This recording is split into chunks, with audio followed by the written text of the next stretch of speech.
Shalom from southern Gaza, shalom from Khan Yunis. I'm just thinking for a moment as I'm here guarding and just looking back, what did the enemy really accomplish? What did they want to accomplish? What were their goals? Hamas, Islamic Jihad, what were their goals? Okay, so they accomplished, invading Israel. They did that, raping, murdering, pillaging, shooting people in the private parts in their genitals. They did that. They took people hostage, innocent people, including babies, hostage. Okay, so they accomplished that, but they wanted to free also a lot of terrorist murderers from the Israeli prisons, and now there's like triple the amount, right, in the Israeli prisons. So that didn't work so well for them. They wanted to stop Jewish people from visiting where our temple used to stand on the Temple Mount in Jerusalem. They wanted to stop that, and that's what they called it, El Aqsa flood, right? And El Aqsa is up there on the Temple Mount, but it's more and more Jewish people are wanting to visit the Temple Mount and to pray there, and they wanted to take over Israeli territory and conquest Israeli territory.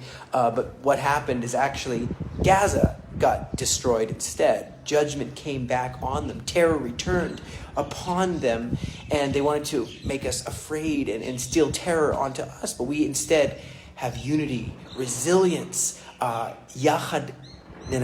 Together we will win, right? They thought that we were all falling apart. The military was falling apart. They thought that our government was completely falling apart. They had no idea that there was Israelis that would fly in from out of the country, that would come enlist, and people would leave their trips in Peru and South America and come back here.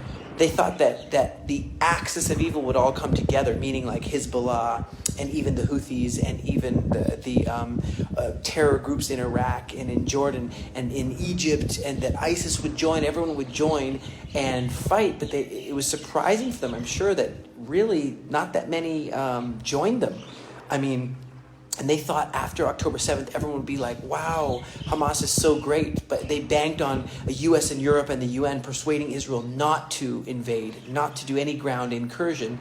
And they banked on the whole Arab world to sever ties with Israel, to cut us off completely from the world. Even Turkey, they said some mean words, but they still do business with us. They still work with us. It didn't happen. Their plan didn't work.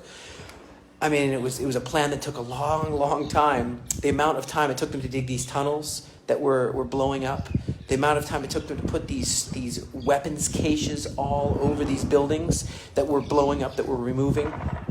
They thought there would be Palestinian masses across all of America and Europe that would totally rise up, and if anything, they did do the flag waving, but it really made us it made the world really look and say, oh my goodness, in Britain, in France, in all over, to take a really good look at our own countries and say, hey, what kind of goals do the people have that are in this country? Do they want to be even part of this country? Do they want to destroy the country? What's going on? And so it's actually woke up a lot of countries. So I think that if I summarize everything, I'd say a lot of their goals didn't really happen. In fact, it backfired on them.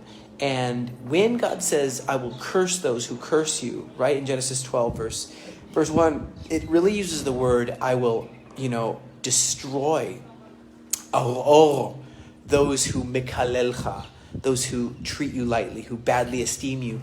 I will, the word is, it's not just curse, it's like destroy.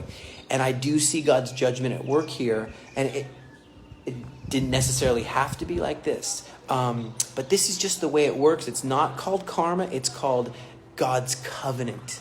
Not karma, it's covenant. God has made a promise to this land and people. So we just say, hey, maybe people will take note and learn how to live in the blessing.